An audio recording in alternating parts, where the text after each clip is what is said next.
하나님의 말씀은 마태복음 4장 17절에서 22절까지 말씀. 마태복음 4장 17절에서 22절까지 말씀입니다. 17절에서 22절까지 말씀 제가 봉독하겠습니다. 이때부터 예수께서 비로소 전파하여 이르시되 회개하라 천국이 가까워 왔느니라 하시더라. 갈릴리 해변에 다니시다가 두 형제 곧 베드로라 하는 시몬과 그의 형제 안드레가 바다에 금을 던지는 것을 보시니 그들은 어부라. 말씀하시되 나를 따라오라. 내가 너희를 사람을 낚는 어부가 되게 하리라 하시니 그들이 곧 그물을 버려두고 예수를 따르니라. 거기서 더 가시다가 다른 두 형제 곧 세베대의 아들 야고보와 그의 형제 요한이 그의 아버지 세베대와 함께 배에서 금을 깁는 것을 보시고 부르시니 그들이 곧 배와 아버지를 버려두고 예수를 따르니라. 아멘. 자, 무더운 여름이 되면 음식이 쉽게 상하게 됩니다. 잠깐 방심한 사이에 곰탕을 한솥 끓여놨는데 상해가지고 다 쏟아 버려야 된다고 생각해 보세요. 와, 너무너무 속상한 일이죠. 근데 더 속상한 일은 상한 줄 모르고 그걸 먹은 거예요. 너무너무 속상하죠. 그런데 신호가 와요. 그래서 밤새도록 화장실을 왔다 갔다 하면서 정말 속이 상해요. 만약에 음식이 상하는 것을 알람이 상했어요 알려준다면 얼마나 좋을까요? 그죠? 음식이 부패하거나 상할 때는 잘 몰라요. 분간이 안 돼요. 그런데 이렇게 변질되거나 부패하는 경우는 음식만의 문제가 아니라 사회적인 변질, 가정에서의 변질, 교회의 변질, 신앙의 변질 다 마찬가지예요. 점점 변질돼 가는데 그 변질되는 게 뭔지 잘 모른다는 거예요. 심지어는 한참 변질이 돼서 완전히 썩어 있는데도 썩어 있는 줄조차 모르는 것이 우리 사회고 우리의 가정이 될 수 있고 우리 교회와 신앙이 될 수 있다는 사실입니다. 그래서 우리는 더욱 주의해야 하는 것입니다. 우리 개인의 신앙도 마찬가지예요. 내가 잘 예배하고 있다고 생각하는데 분명 헌금 생활도 하고 예배당에 분명 내가 앉아 있는데도 불구하고 어느샌가 내 신앙이 완전히 변질돼서 완전히 썩어져 가지고요 하나님이 받지 못하는 예배를 드릴 수 있다는 사실이에요. 근데 이것이 무서운 이유가 뭐냐면 변질되는 줄도 모르고 썩어가는 줄도 모르고 그렇게 변질되거나 썩어가게 된다는 사실입니다. 오늘날 한국교회 심각한 위기 시대라고 여러분 들었죠? 제가 여러 번 말씀드렸어요. 심각한 위기 시대라는 것은 우리의 신앙의 위기 시대라는 것이에요. 우리가 더 진실하게 그리고 더 뜨겁게 정말 하나님을 섬기며 예배하는 이런 교회의 모습을 회복해야 돼요. 그냥 예배만 드리는 게 아니라 예배를 통해서 하나님을 만나는 것이 제대로 경험되어야 하는 것입니다. 예배당에 앉아 있는 것만 아니라 예배를 통해서 하나님 만나는 것을 경험해야 돼요. 그냥 돈을 내는 헌금이 아니라 우리의 진실한 감사가 예배를 통해 하나님께 드려져야 하는 것입니다. 그냥 교회 와서 봉사하는 것으로 끝나는 것이 아니라 내가 예수를 위해 내 생명을 기꺼이 드리고자 하는 참된 헌신의 삶이 회복되어져야 하는 것입니다.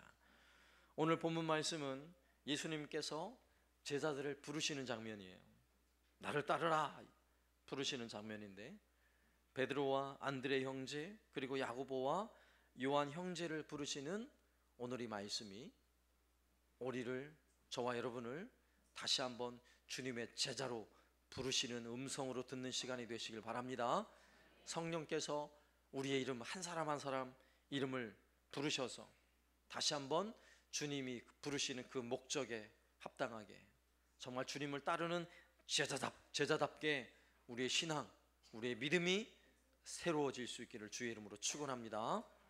그렇다면 오늘 말씀을 통해 살펴봐야 될 첫 번째 주제는 우리는 우리의 평범한 일상에서 주님의 제자가 되어야 한다는 사실이에요. 아주 평범한 일상에서 오늘 18절 말씀 보면 지극히 평범한 사람들을 예수님이 제자로 부르시고 있다는 사실을 주목해야 돼요. 18절 말씀, 갈릴리 해변에 다니시다가 두 형제 곧 베드로라 하는 시몬과 그의 형제 안드레가 바다에 금을 던지는 것을 보시니 그들은 어부라. 갈릴리 해변, 갈릴리는 원래 바다는 아니에요. 그러나 히브리 개념으로는 짠물 바다나 민물 바다나 똑같아요, 단어가. 그래서 바다라는 표현을 쓰고 있는데 정확히 말하면 갈릴리 호수예요, 호수. 이 호수가 얼마나 크냐면 우리 교회 옆에 무슨 호수가 있죠? 진양 호수가 있어요. 진양 호수의 6배 이상 돼요. 6배. 안 놀라시는데, 진양호는 산에 가려져 가지고 호수 크기를 잘 모르지만 진양호도 꽤 큰 호수예요. 그런데 그거의 6배. 그리고 갈릴리 호수는 그 호수 중간에 산이 없어요. 그러니까 이 끝에서 저 끝이 보이는데 남과 북으로 21km, 동서로 13km. 그래도 안 놀라시는데 굉장히 큰 호수예요. 굉장히 큰 호수. 이 끝에서 저 끝을 보면 끝이 가물가물하게 끝이 보여요. 그리고 평균 수심이 44m. 굉장히 깊은 거예요. 그리고 북쪽에서 헐몬산이라고 만년설이 덮여있는 산에서 그 눈이 녹아내리는 물이 흘러서 갈릴리 호수로 유입이 되는데, 물이 깨끗하고 또 그 호수 안에는 수많은 어자원들, 수많은 물고기들이 살아요. 번식을 잘하고. 그래서 그 호수 주변 해변에는 마을들이 형성되어 있고, 그 마을 사람들은 주로 뭐를 해서 먹고 살겠어요? 물고기를 잡아서 먹고 사는 일을 하는 거예요. 그게 어부라고요, 어부. 오늘 예수님이 부르시는 갈릴리 출신의 사람들이 바로 그런 사람들이에요. 그러니까 특별한 사람들이 아니라 마을에 어부로 생활하는 아주 평범한 사람들이라는 것입니다. 더욱이 갈릴리 출신이다 그러면 유대인들 사회에서는 무시하는 성향이 있어요. 오늘 우리식으로 말하면 어디 출신 그러면 촌사람인 게 느껴지잖아요. 어디 출신. 이 지역에서는 어디 출신이 그래요? 네? 어디 출신 그러면 시골 냄새 나는 이런 분위기 있잖아요. 그러니까 갈릴리 출신이다 그러면 시골뜨기, 무식한 사람, 자, 이런 개념이 있어요. 자, 그 갈릴리에서 예수님이 제자를 부르신다면 아주 지극히 평범한 사람을 제자로 부르고 있다는 사실을 알아야 하는 것입니다. 그런데 오늘 말씀에서 평범한 사람을 부르셨지만 제자로 부르신다고 말할 때 우리에게 부담스러운 문구가 있어요. 그런 귀절이 있어요. 20절과 22절 말씀인데, 베드로의 반응, 베드로와 안드레의 반응. 20절에 예수님께서 부르셨을 때 그들이 곧 그물을 버려두고 예수를 따르니라. 어부인데 그물을 버려두고 예수님 따랐대요. 또 22절에 야고보와 요한을 부를 때 그들의 반응인데, 그들이 곧 배와 아버지를 버려두고 예수를 따르니라. 자, 이 말씀을 보면 예수님을 따르는 제자들이 굉장한 결단을 하고 예수님을 따른 것처럼 보이잖아요. 오늘 우리식으로 말하면 자동차도 버려야 되고 가족도 버려야 되고 집도 버려야 되고 예수님 따라야 돼요. 자, 이렇게 제자가 되려고 생각하니까 제자 되기가 어려운 거예요. 그런데 오늘 본문에서 오늘 베드로, 안드레, 야고보, 요한의 반응은 아주 특별하고 아주 대단한 반응이 아니라 그 당시 사회의 아주 일반적인 반응이에요. 예를 들자면 이런 거예요. 오늘날 대학에 가기 위해서는 어떻게 하죠? 우리 자녀들이 열심히 공부를 해서 수능을 치러야 돼요. 그리고 대학에 가잖아요. 원서를 내고 이래서 대학에 가잖아요. 이게 아주 평범한 거예요. 그런데 유대인들에게는 그들이 제자가 스승에게 가서 저를 가르쳐 주십시오 하는 경우가 거의 없어요. 스승이 돌아다니면서 너는 이제부터 내 제자야 그러면 제자가 예 따르겠습니다 이렇게 하는 거예요. 그 스승이 그만큼 탁월해야죠. 그리고 스승이 불러준다 그러면 이건 대단한 영광스러운 거예요. 그러니까 이 시대에 나를 따르라, 유대인의 랍비가 나를 따르라 그러면 자기가 하던 일 다 내려놓고 따르는 것이 그들의 관례예요. 그러니까 오늘 본문에서 베드로와 안드레, 야고보, 요한 예수님의 부름에 내가 제자로 따르겠습니다라고 그물을 버려두고 아버지를 버리고 뭐 배를 버리고 따라왔다는 것은 대단한 결심이 아니에요. 중요한 건 뭐예요? 예수님을 따랐다는 게 중요한 것이지 뭘 버렸다 이게 중요한 게 아니라는 거예요. 그리고 예수님의 부르심과 함께 그들의 활동 무대가 어딘 줄 아세요? 멀리 타국을 넘어가거나 뭐 다른 문화권으로 간 게 아니에요. 그냥 갈릴리에 있었어요. 예수님과 함께 갈릴리, 자기가 살던 동네에서 사역을 했어요. 23절 말씀을 보면 제자를 부르시고 나서 바로 다음에 이런 23절에 이렇게 말씀하죠. 예수께서 온 갈릴리에 두루다니사 그들의 회당에서 가르치시며 천국 복음을 전파하시며 백성 중에 모든 병과 모든 약한 것을 고치시니. 그렇게 하셨어요. 여러분 뭐 알잖아요. 예수님께서 복음 전할 때 누구 배 위에 올라가서 복음 전했어요? 베드로의 배 위에 올라가서 복음을 전하셨어요. 그리고 또 건너가자 그러면 베드로 배 타고 건너가셨어요. 그러니까 배를 버린 거 아니에요. 배를 가지고 있어요, 여전히. 그렇다면 예수님의 제자로 부름 받았을 때에 제자가 되기 위해서 특별한 어떤 결단이 필요하고 특별한 각오가 필요한 게 아니라 그들의 삶의 현장에서 그대로 예수님이 부르고 있다는 사실을 주목해야 돼요. 이게 바로 예수님의 제자들인 것입니다. 사랑하는 여러분, 예수님을 따르길 원하십니까? 예수님 따르길 원하신다면 여러분 직장 포기하지 않으셔도 돼요. 여러분 부모님 다 내던지고 주님 따르라고 주님 부르시는 게 아니라고요. 우리에게 주어진 삶의 현장에서 내가 예수님을 따르는 제자가 되어야 한다는 것이 중요한 거예요. 여러분 직장에서 예수님의 제자가 되어야 하고, 여러분의 가정에서 예수님의 제자가 되어야 하고, 여러분의 이웃에게서 예수님의 분명한 제자로 세워져야 하는 것이 예수님의 부르심인 것입니다. 그러므로 여러분 예수님 제자가 된다는 것을 너무 특별하게 생각하지 마세요. 아주 평범한 거예요. 여러분의 평범한 여러분의 모든 일상에서 예수님을 따르는 제자가 되시기를 바랍니다. 그러면 두 번째로, 그렇게 예수님을 내 일상에서 따르는 제자가 되기 위해서는 하나님이 주시는 비전을 품은 제자가 되어야 하는 거예요. 하나님의 비전을 품어야 돼요. 사실 우리의 모든 일상에서 제자가 된다는 것은 그렇게 쉬운 일은 아니죠. 사실 목회자나 선교사와 같이 특별한 부르심을 받으면 오히려 편해요. 제자가 된다는 게 편해요. 왜냐? 거기만 집중하면 되잖아요. 그런데 평범한 여러분의 일상에서 내가 주어진 일을 감당하면서 내가 여전히 세상에서 내게 주어진 일을 하며 세상 친구들을 만나면서 주님의 제자가 된다는 것은 결코 쉬운 일이 아니죠. 그래서 주의 종으로 부름 받으나 목회자나 선교사로 부름을 받으나 여러분이 여러분의 주어진 모든 일을 감당하는 평범한 성도로서 주님을 따르는 제자가 되는 것이나 사실은 비전이 똑같아요. 비전이 똑같아요. 그 비전은 누구의 비전이에요? 하나님이 주시는 비전이잖아요. 오늘 19절 말씀에 보면 말씀하시되 나를 따라오라 내가 너희를 사람을 낚는 어부가 되게 하리라. 보세요. 예수님께서 어부였던 제자를 부르시면서 뭐라고 말씀하시냐면 내가 너를 뭐를 낚는? 사람을 낚는 어부가 되게 하겠다라고 말씀하고 있어요. 만약에 베드로를 향해서 내가 이제 너를 불러서 내가 사람을 가르치는 교사를 만들 거야 이러면 좀 곤란해요. 그죠?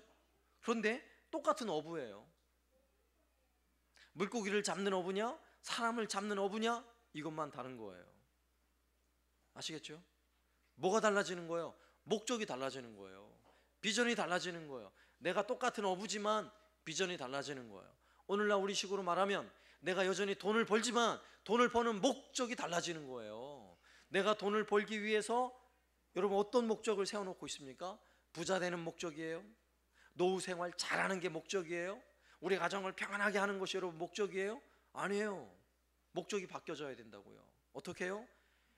물고기를 잡는 목적이 아니라 사람을 낚는 데 목적으로 바뀌어지듯이 내가 돈을 벌어서 부자 되는 목적이 아니라 내가 돈을 벌어서 하나님을 기쁘시게 해드리고 하나님의 비전을 이루어가는 일, 한 생명 한 영혼을 구원하는 일에 우리의 돈을 버는 일이 쓰임 받아야 하는 것입니다. 이게 하나님의 비전인 거예요. 바뀐 게 없잖아요. 베드로도 마찬가지예요. 똑같이 어부예요. 예수님은 지금 그렇게 부르시고 있는 것입니다.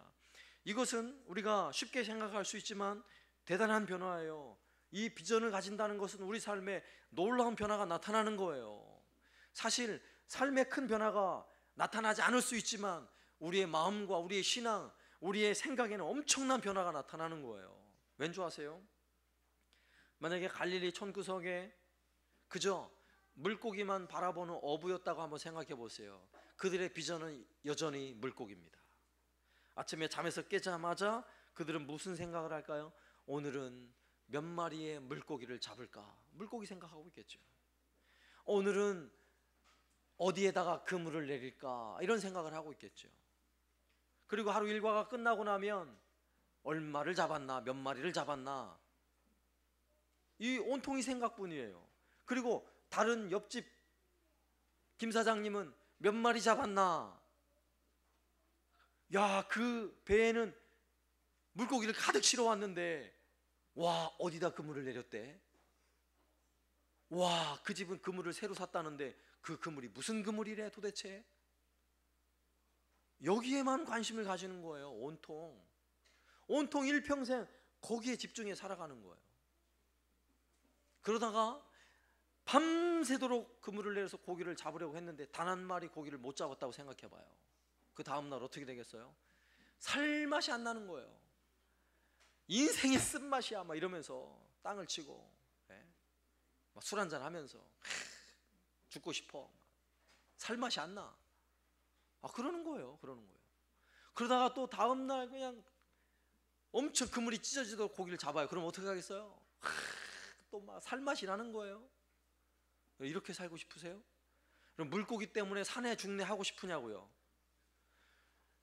우리가 그래요. 우리가 돈 좀 벌면 살맛이 나고 돈 좀 못 벌면 죽을 맛이 나는 거예요.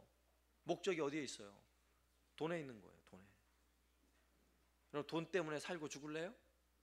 불행한 인생이에요. 불행한 인생. 그러나 하나님의 비전으로 바뀌어졌어요.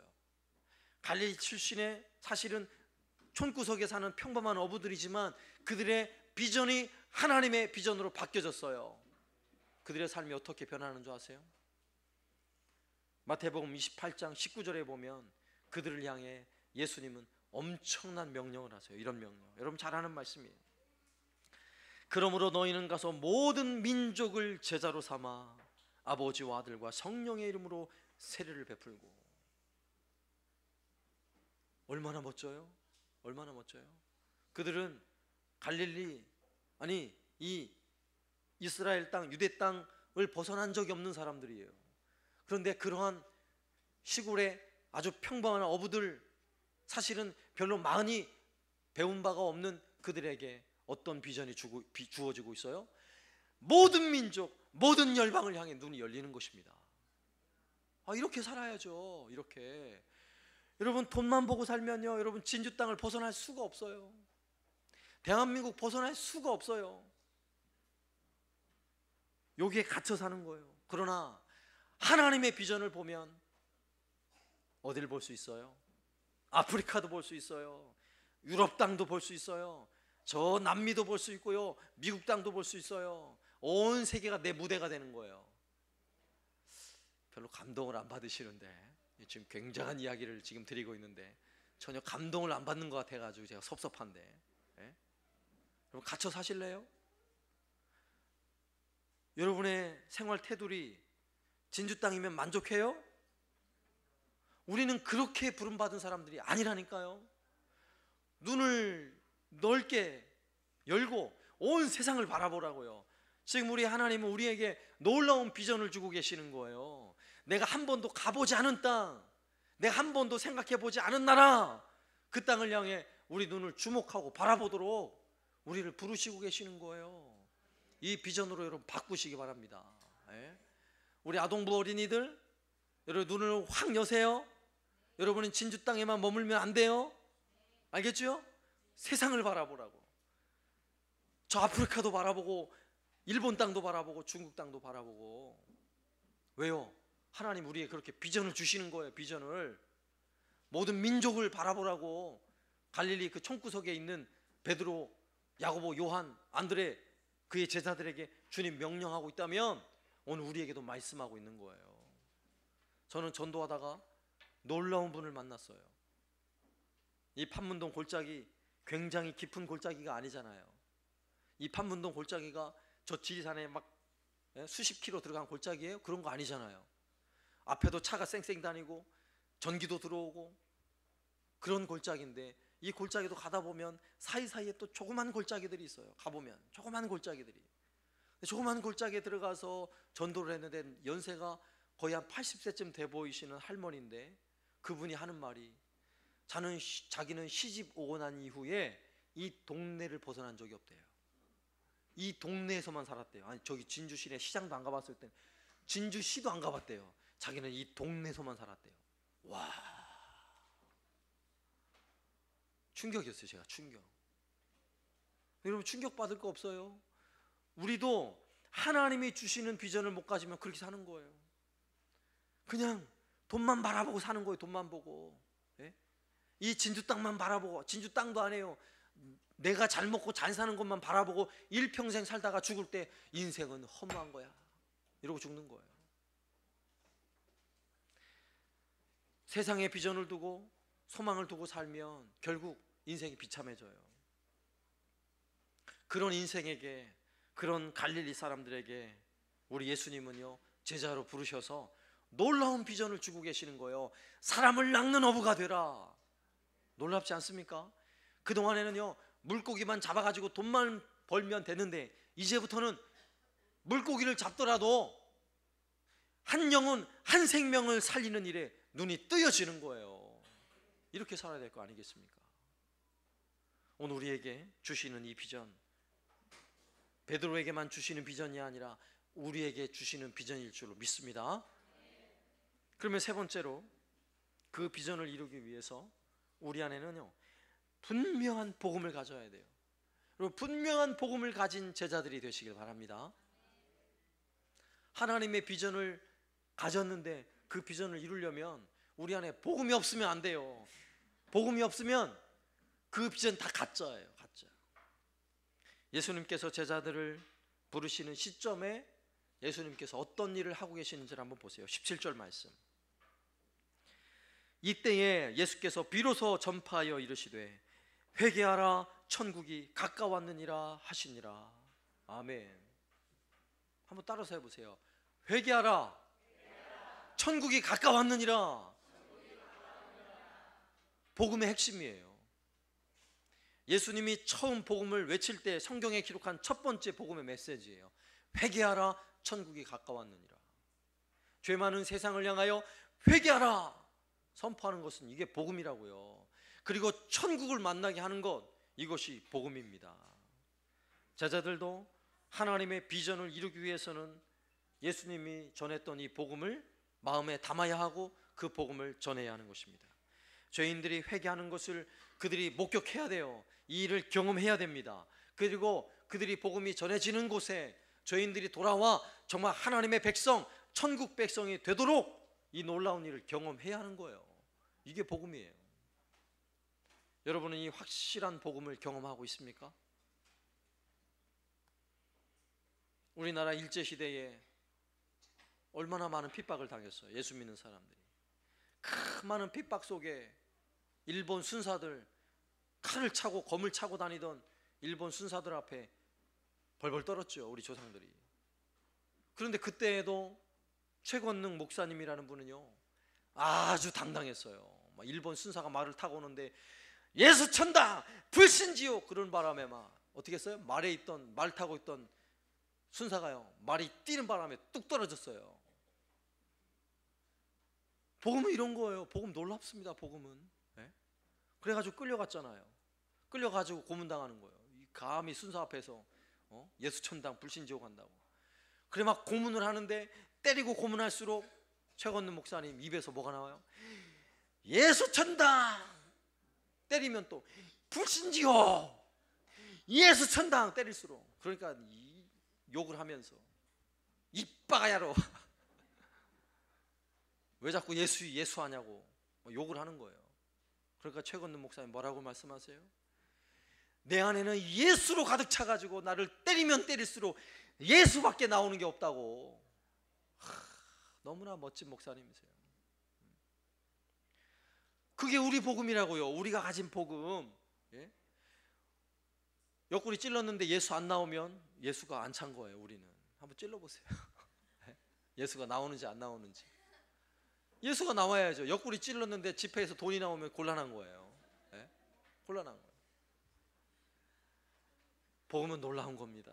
복음. 오늘날 한국교회 진짜 위기가 뭔지 아세요? 교회가 인원이 준다, 주일학교가 사라졌다. 이게 위기가 아니에요. 뭐가 위기인 줄 아세요? 복음이 사라지는 게 위기예요. 복음이. 지난주일 말씀드렸잖아요. 영국교회 무슨 위기인 줄 아세요? 교회 복음이 없어요. 복음이. 예배당만 크지, 예배당은 화려한데 그 교회 안에 성도들 안에도 복음이 없어요. 그 안에 모여있는 10명, 15명 성도들 그 안에 복음이 활활 불타오르고 있다면 교회가 죽지 않아요. 그런데 안타까운 일은 그 성 같은 거대한 성전 안에 예배드리는 성도들 10대 명 모여있는 그 성도들 마음에도 복음이 없는 거예요. 복음이. 그러니 희망이 없죠. 오늘날 한국교회도 마찬가지예요. 뭐가 위기예요? 복음이 없는 게 위기라고요. 오늘 우리 교회도 위기라면 다른 위기 아니에요. 복음이 없는 게 위기예요. 여러분 자신의 신앙에 혹시 위기라고 생각하세요? 무슨 위기인 줄 아세요? 기도 안 하고 예배 안 드리고 위기가 아니에요. 복음이 없는 게 위기예요. 복음이 없는 게. 우리 자녀들이 신앙이 삐뚤어지는 것 같아서 여러분 괴롭습니까? 무슨 위기라고 생각하세요? 복음이 없는 거예요. 예수 천당, 불신지옥, 이게 사라진 거예요. 그리고 확신도 없는 거예요. 오직 예수, 확신이 없는 거예요. 그러니 위기죠. 교회에서 복음이 사라지면 반드시 교회는 변질돼요. 그리고 썩어갑니다. 서론에 말씀드렸듯이 썩는 줄도 모르고 썩는 거예요. 이것은 교회 문제가 아니라 우리 개인의 신앙의 문제라고요.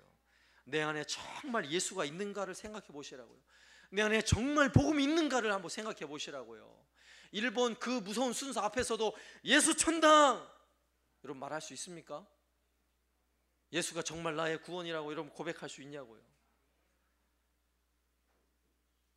저는 감사하게도 이런 기사를 봤어요. 미국 땅의 교회들도 다 쓰러져 가고 있는데 특히 미국의 가장 큰 도시 뉴욕이라는 도시가 있죠. 850만의 가장 큰 도시예요. 그리고 미국에서도 가장 세속화된 도시, 미국에서 도시 중에서 가장 노숙자가 많고 가장 중독자가 많은 도시 뉴욕이라는 도시예요. 그러면서도 가장 문명이 발달한 도시. 그 도시가 지난 20년 동안 교회가 300%의 성장을 했대요. 저는 이 기사를 보면 깜짝 놀랐어요. 300%의 성장을 했대요. 다 쓰러져 가고 있는데 미국 교회가 와, 일어나고 있다고? 그래서 한번 면밀히 살펴봤어요. 그랬더니 그 부흥을 주도하는 몇몇 교회들이 있는데 그 교회들 리디머 교회, 힐송 NYC 교회, 브루클린 태버너클 교회, 발음도 어려워요. 이런 교회들이 놀랍게 주도가 되어서 부흥을 하고 있는 거예요. 그런데 그 자료 중에 이 브루클린 교회의 짐 신발라 목사님의 간증을 듣게 됐어요. 근데 이분의 간증을 들으면 제가 눈물을 펑펑 흘렸어요. 이분도 복음에 대해 새로운 깨달음을 얻었던 하나의 사건을 소개하는데 그날이 부활절 날이었어요.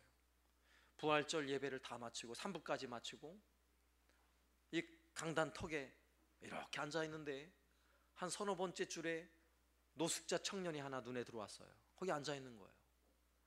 완전 30대 청년인데 할아버지처럼 하고 뭐 알잖아요, 노숙자. 그러고는 앉아있는 거예요.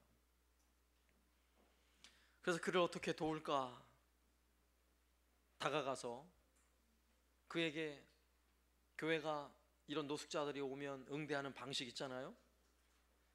그분들은 돈을 줘도 가서 주로 술로 다 허비하고 이러니까 많은 돈을 줄 수가 없어요. 그래서 딱 어느 정도 책정된 금액이 있고 이 짐슨발라 목사님도 생각하기를 그래 한 $5 정도 쥐어주고 기도해주고 그리고 얼른 보내면 되겠구나 이런 마음을 가지고 다가가는데 완전히 막 냄새가 나는데 그 노숙자 냄새 있잖아요. 그 기가 막힌 냄새. 이분 표현으로 똥하고 오줌하고 알코올하고 쓰레기하고 막 휘휘 저어가지고 요리를 잘 해낼 때 나는 냄새라 그래요.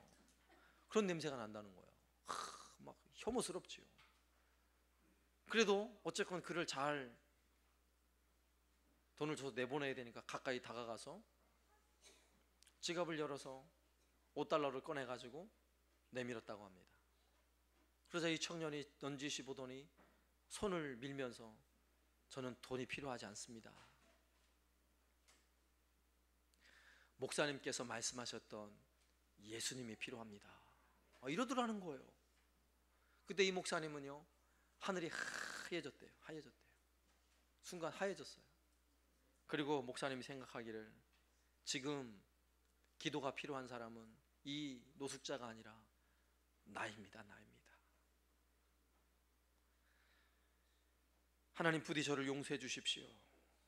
눈물을 펑펑 흘리면서 제가 이렇게 싸구려 설교자가 되어 있습니다. 주님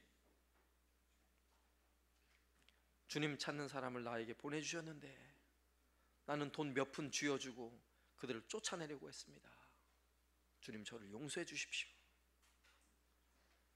그렇게 눈물을 흘리면서 기도를 했다는 거예요.